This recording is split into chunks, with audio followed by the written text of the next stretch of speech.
You've seen this person. They walk into a room, and without saying much, without doing much, people turn toward them. Jobs, relationships, opportunities. Things seem to find them. And then there's someone else, just as smart, just as capable, maybe more, but somehow always waiting, always almost, always passed over. What is the actual difference between these two people? Because I promise you it's not luck, and it's probably not what you've been told. Let me ask you something honest. Have you ever watched someone less qualified get the job? Seen someone less interesting get the attention? Felt invisible in a room where you knew you had something to offer? And walked away thinking, what do they have that I don't? That question, quiet, persistent, sometimes painful, is what this video is going to answer. Not with platitudes, not with just be yourself, with the actual psychology of why certain people are magnetic and what's really happening when others get overlooked. Here's the uncomfortable starting point. Being chosen has very little to do with being the best. That's not cynicism, that's social psychology. Research consistently shows that humans make selection decisions: who to hire, who to date, who to trust, who to follow within seconds, long before any real evaluation happens. These snap judgments aren't random. They're based on a specific set of signals your brain broadcasts constantly, signals most people have no idea they're sending. And the people who always seem to get chosen, they've learned consciously or not how to control those signals. Let's talk about what those signals actually are. The first signal is the one that feels most unfair. The people who get chosen most need it least. Or, more precisely, they appear to need it least. Here's the psychology. Humans are tribal animals. For thousands of years, your survival depended on correctly identifying who was high value and who wasn't, who to follow, who to align with. And one of the strongest signals of low value hardwired into us is desperation. When someone wants something too badly, communicates need too openly, seeks approval too visibly, the brain registers it as a warning sign. Why do they need this so much? What do they know that I don't? And it pulls away. But when someone seems unbothered, when they're present without being needy, interested without being anxious, the brain leans in. This is why the job candidate who has other offers gets the offer. Why the person who could take it or leave it gets pursued. It's not manipulation. It's regulation, genuine emotional groundedness that broadcasts safety and value. And here's the hard truth. You can't fake it. People feel the difference between performed detachment and actual security. The only way to have it is to build it. Here's a quality that every magnetic person shares and almost no one talks about. They make you feel like you're the most interesting person in the room. Not through flattery, not through compliments, through attention. Full, genuine, unhurried attention. In a world where everyone is half present, eyes drifting, phones pulling, minds wandering, someone who actually looks at you, actually listens, actually responds to what you said, and not what they were planning to say next. That is rare, and rare things feel precious.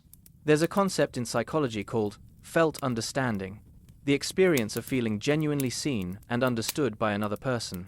Studies show it's one of the most powerful drivers of liking, trust, and deep connection. People who get chosen aren't always the most attractive or the most successful, but they're almost always the ones who made the other person feel something. And that is a skill. It can be learned. It starts with one decision to actually be here, fully, when you're with someone. Now, here's where it gets fascinating. A lot of what makes someone magnetic isn't what they do, it's what they don't do.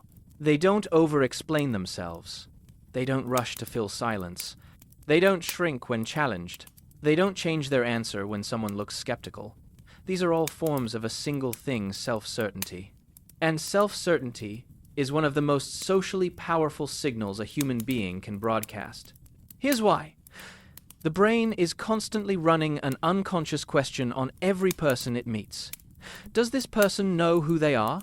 Because people who know who they are, what they value, what they won't accept, what they believe are predictable in the deepest sense, safe, trustworthy, worth following. People who don't know who they are, who shift based on the room, who agree too easily, who have no visible edges, feel uncertain, unstable, hard to read.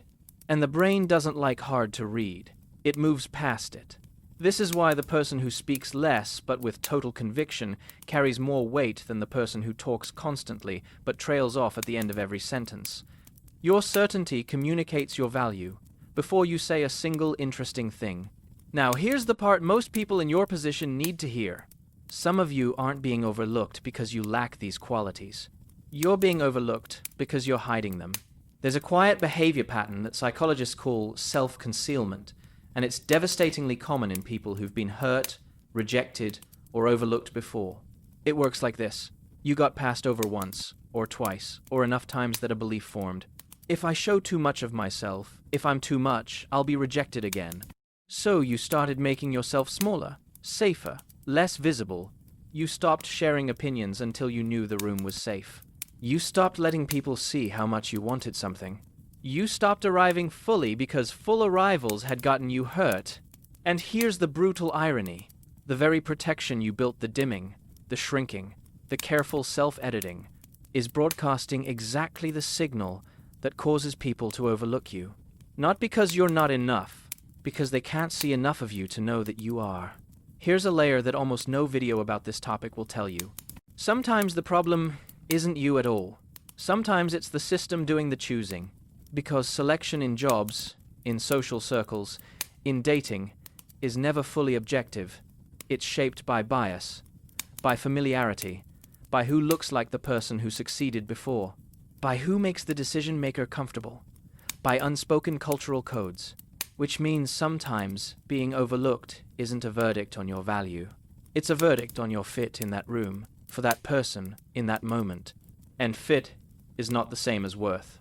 Some of the most magnetic people in the world were chronically overlooked in certain environments and immediately, obviously chosen in others. The question isn't just, how do I get chosen? The question is, am I even trying to be chosen by the right people in the right rooms for the right reasons? Because optimizing yourself to be chosen by everyone, that's not magnetism. That's performance. And performance is exhausting, and it attracts people who want the performance, not the person. So what does all of this actually mean for you? It means the path forward isn't to become more impressive. It's to become more present. Stop rehearsing what you're going to say and actually listen. Stop managing how you're perceived and actually show up. Stop dimming yourself to avoid rejection and let people see what's actually there. The goal isn't to be chosen by everyone. The goal is to be undeniably, unmistakably yourself, so clearly, so consistently, that the people who are right for you can't look away. And the people who aren't? They'll self-select out, which isn't rejection, it's efficiency. Here's what I want you to think about before you sleep tonight. Where in your life are you making yourself smaller to avoid being overlooked? Where are you editing, dimming, waiting to be safe before you show up fully? Because the deepest truth about being chosen is this. The people who are always chosen, they're not chosen because they're better. They're chosen because they decided somewhere, quietly, maybe after their own private pain, that they were worth choosing. And they stopped asking the room for permission to believe it. That decision didn't come from confidence. It came from exhaustion, from being tired of waiting, from realizing that shrinking hadn't protected them anyway. You can make that decision tonight. Not loudly, not dramatically. Just a quiet internal shift from hoping to be chosen to choosing yourself first. And watch what starts to change.